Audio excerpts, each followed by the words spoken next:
रीवा आई लौट के ईशान की जिंदगी में और कही उससे अपने दिल की बात और यहीं पर आएगा सीरियल गुम है किसी के प्यार में ज़बरदस्त ट्रैक। जी हाँ दोस्तों, अब शो के अपकमिंग ट्रैक में अब आपको देखने को मिलेगा कि जहां रीवा भोसले कॉलेज के ऑडिटोरियम रूम में आके अनाउंसमेंट कर देती है, वहीं अनाउंसमेंट सुनने के बाद ईशान तुरंत ही ऑडिटोरियम रूम में पहुंच जाता है।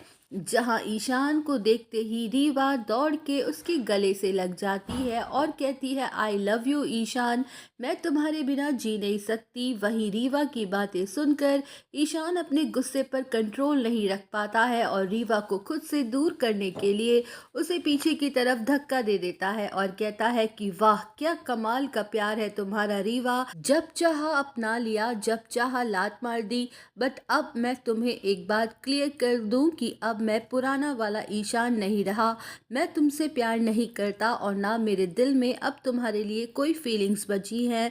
मैं तुम्हें अपने दिलों और दिमाग से पूरी तरह से निकाल चुका हूँ। सो प्लीज़ तुम मेरी ज़िंदगी और मेरे कॉलेज से दूर चली जाओ। अब मैं तुम्हारी शक्ल तक देखना पसंद नहीं करता। जहाँ रीवा रोने लग जाती है और कहती है कि ईशान, मैं तो तुम्हारे लिए लंदन से वापस इंडिया आई हूँ क्योंकि मुझे इस बात का एहसास हो गया है कि मैं तुमसे प्यार करती हूँ और तुम्हारे बिना नहीं रह सकती।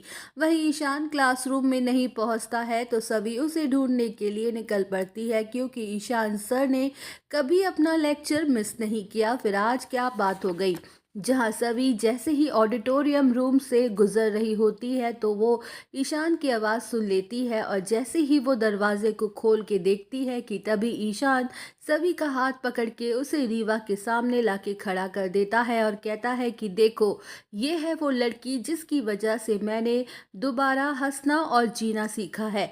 इससे लड़ते झगड़ते न जाने कब मैं तुम्हें भूल गया, इसलिए मैं फिर से तुम्हें अपनी ज़िंदगी में लाकर दोबारा मुसीबत खड़ी नहीं करना चाहता।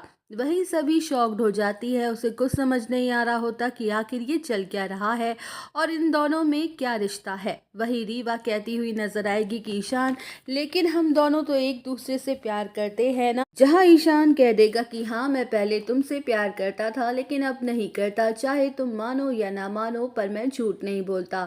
जी हाँ दोस्तों, आगे आने वाले एपिसोड में देखते हैं कि क्या ईशान और रीवा की जोड़ी में क्या नया मोड़ आता है। क्या सभी और ईशान एक दूसरे से अपने प्यार का इजहार कर पाते हैं या रीवा की वजह से कोई और प्रॉब्लम होती है। तो दोस्तों बने रहिए हमारे साथ क्योंकि रीवा की एंट्री शो की कहानी में ज़बरदस्त ट्विस्ट लाने वाली है।